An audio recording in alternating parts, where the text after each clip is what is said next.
This courtroom moment is one you won't forget. A man stands before Judge Boyd, hoping for a second chance, not for himself, he says, but for his sick mother. He admits to selling drugs, claiming it was the only way he could survive and help her. But what begins as a plea for mercy quickly turns into a powerful lesson about responsibility, consequences, and the real cost of quick money. As the judge listens, she doesn't just hear excuses, she hears a pattern. A long criminal history. A cycle of bad decisions. And a man who knows exactly what he did, yet still hopes to avoid the punishment that comes with it. Judge Boyd challenges him directly, if your mother truly needed you, why would you risk your freedom? Why choose a path that could leave her without you at all? The courtroom grows tense as the judge breaks down his reasoning. She reminds him that desperation doesn't justify destroying lives, not his own, not his family's, and not the community's. She explains that there are legal ways to survive, to work, to get help, and crime is never the answer. Then comes the moment that changes everything. Instead of probation, the judge delivers a sentence that shocks the courtroom, 9 years in prison and a heavy fine. And just when it seems the hearing is over, she delivers a final warning that hits harder than the sentence itself: one more felony after release, and he could face 25 years behind bars. As the judge closes, her words cut deep. If you truly love your mother, prove it by changing your life. Because every crime doesn't just break the law, it breaks her heart too. In each cause number, according to the plea bargain agreement, punishment is to be assessed at 10 years in the prison. There's a $1,500 fine. The state is opposed to your application of community supervision. The cause numbers are to run concurrently, and they're taking 2 cases into consideration. State, do you have any witnesses? No, Your Honor. Defense, any witnesses? I would just call my client, Your Honor. All right, can you raise your right hand for me? Do you solemnly swear or affirm the testimony you give will be the truth and nothing but the truth, so help you God? Yes, ma'am. All right, you can lower your hand if you'll state your name for the record, please. All right. Thank you, Your Honor. Mr. We're here today for the judge to assess sentencing in your cases. You understand that? Yes, ma'am. And you understand all the cases that are being taken care of today and also the ones that are going to be dismissed? Yes, ma'am. Okay. You asked the court to do what's called a TAP evaluation where you talk to the drug counselors prior for her to do the sentencing. Do you remember that? Yes, ma'am. Okay. And do you remember what it is that you talked to them about just recently? Yes, ma'am. Okay. In your meeting with the drug counselors, my understanding, you're telling them that you don't have a drug problem, but that you do admit that you were selling drugs. And you understand that this judge has a wide range for what she can do. The offer is 10 years. She could either put you in prison for 10 years or she could give you probation for 10 years. Yes, ma'am. You're asking this judge to put you on probation. Can you tell the judge why you are asking her to give you probation? Yes, ma'am. My mom, she's very sick and there's no one there to help her. And she needs me there with her. And I know I can do better. I know I messed up. And, Well, let me ask you this. How long has your mom been very sick? it's been about 6 months. All right. So why would you put yourself in this situation to be going to prison knowing that your mom may or may not need you? It was just had to make some money. Why not get a job? It was just didn't have enough time. Oh, sure. There are plenty of places to work. No, I mean, at the time, I needed quick money. And Why did you need quick money? But my pockets was flat and we couldn't eat. Oh, they have places where you can get food for free. Just now. And who is this we could not eat? Well, speaking of me, my mom had food in the house, but me and myself, me. All right. Yes. And so at this point, you understand that the judge has total control of what she can decide to do. Just now. Other than your mother being sick, what other concerns do you have and why you're asking this court to grant you probation? But I know I feel it above my head, but I know I can do better. Do you think that you could comply with the terms and conditions of probation? I know I can. You'd have to report once a month. You'd have to stay out of trouble. Yes, ma'am. You can't hang around with people who sell or use drugs. Yes, ma'am. And you can't sell or use drugs yourself. Right. But you feel that you could comply at this time in your life. Yes, ma'am. I know I can. Pass witness, Your Honor. State, any questions? All right. So what is his criminal history? Yes, please. Defense, any objections to the court reviewing the criminal history? No objection. Your Honor, we understand he has a very long checkered history.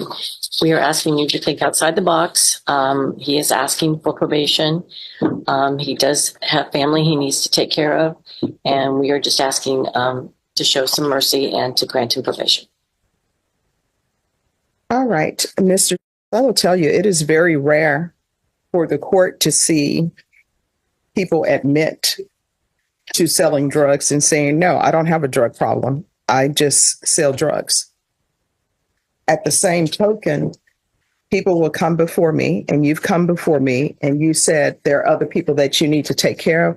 People need to think about that before they do wrong. You understand? I understand. All right. This is what the court is going to do. And the court will sentence you to 9 years in the prison, give you credit for any time served.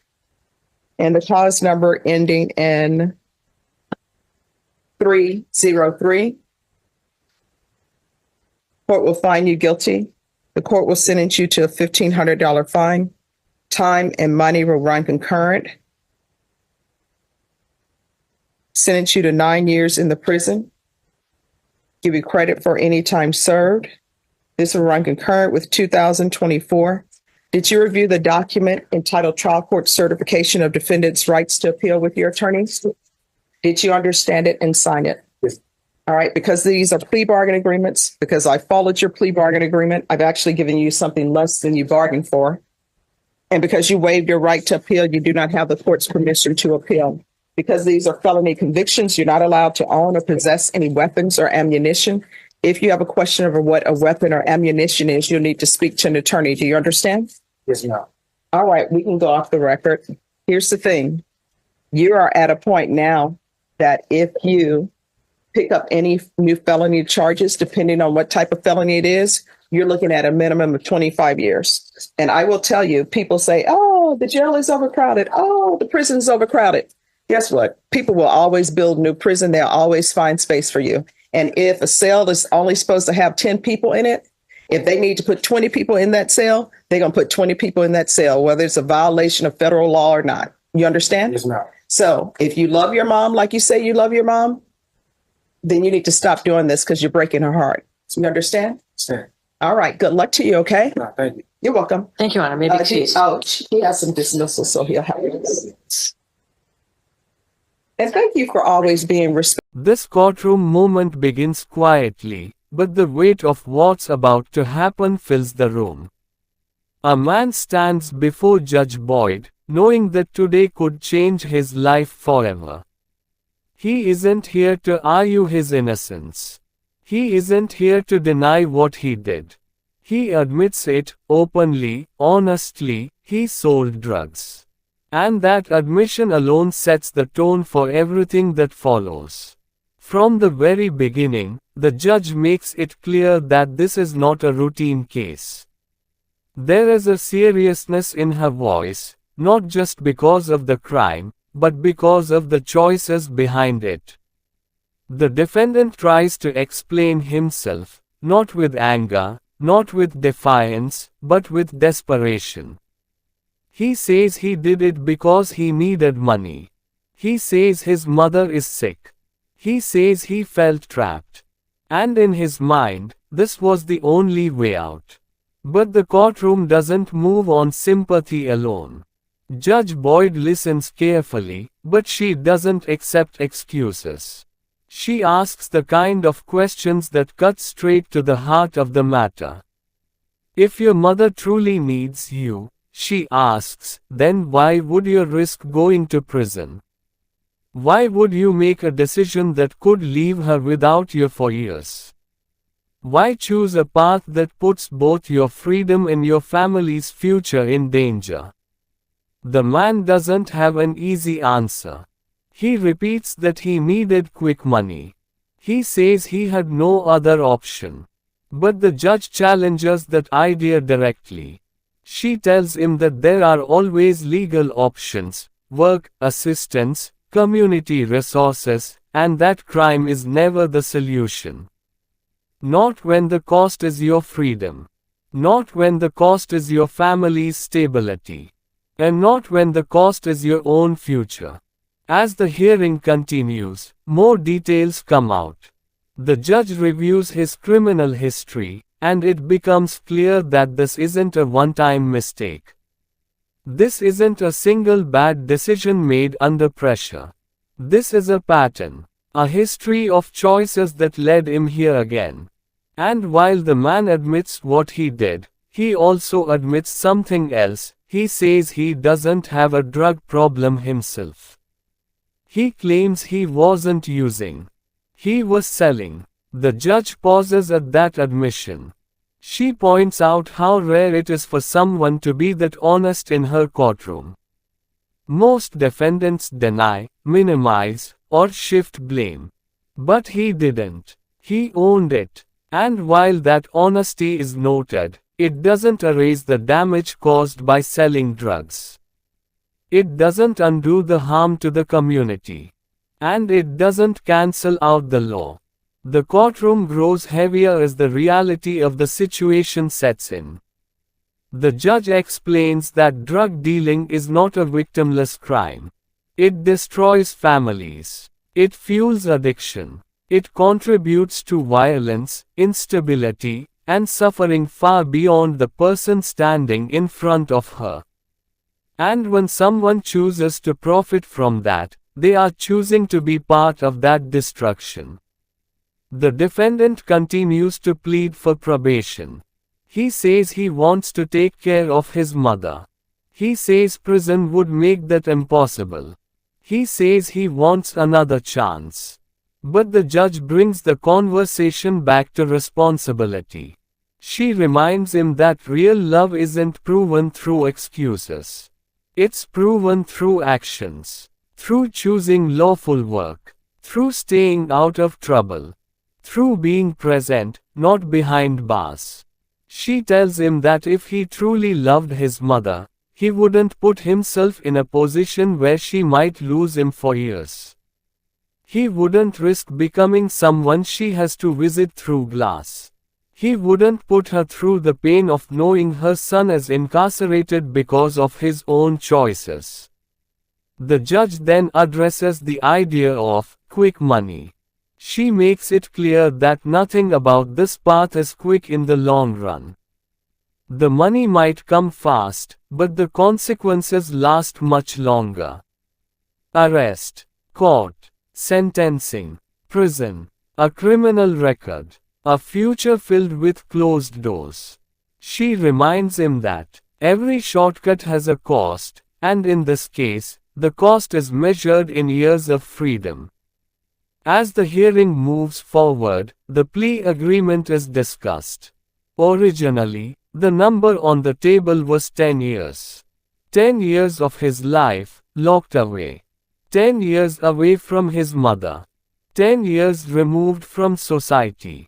And while that number hangs in the air, the judge weighs everything: his admission, his history, his excuses, his honesty, and the reality of the harm done. The room becomes silent as the judge prepares to deliver her decision. This is the moment everyone has been waiting for. The defendant stands still, knowing there's nothing more he can say. He's said his piece. He's asked for mercy. He's explained his situation. Now, the decision is no longer his. Judge Boyd looks at him and announces the sentence: 9 years in prison and a $1,500 fine. Not 10 years. But not probation either. 9 years. It's a sentence that hits hard, just 1 year less than what was initially discussed, but still a life-altering amount of time. The defendant's expression changes instantly. The reality sinks in. 9 birthdays, 9 holidays, 9 years away from his mother, 9 years away from any chance of a normal life. But the judge isn't finished. She looks directly at him and delivers a warning that is just as serious as the sentence itself. She tells him that if he commits another felony after his release, he could face a mandatory minimum of 25 years in prison. 25 years. A quarter of a century. Nearly a lifetime behind bars. And suddenly, the weight of his choices becomes even heavier. This isn't just about this case anymore. This is about his future.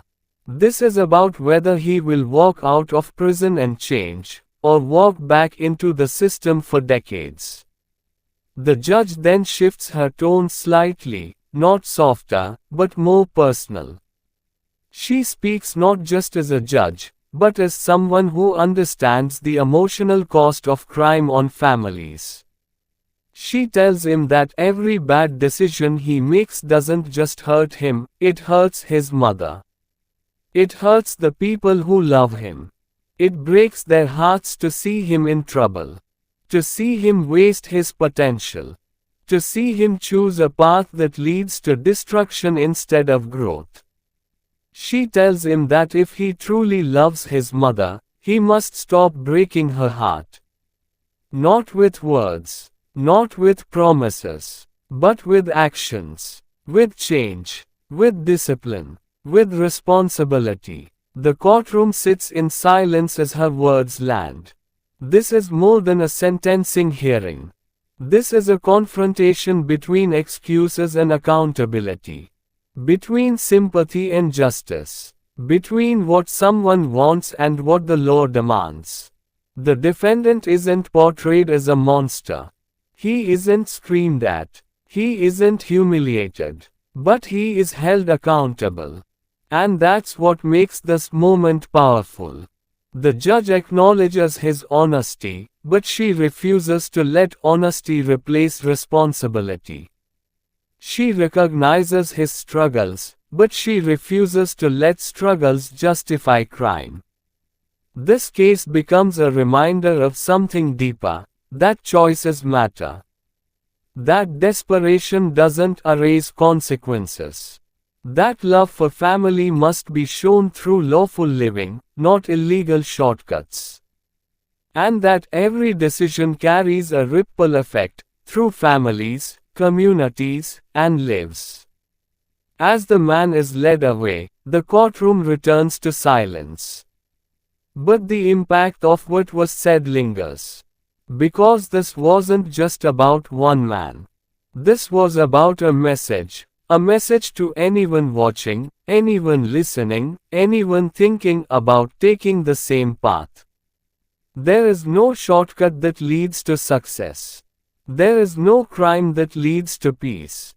And there is no excuse that can undo the damage once it's done.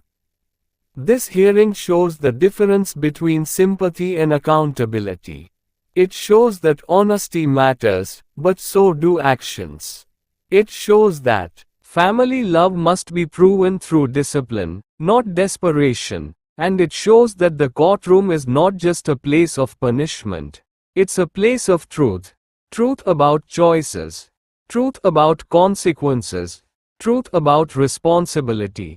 And for this defendant, that truth comes with 9 years of reflection, 9 years of consequence, and one final chance to decide what kind of man he will be when he walks free again.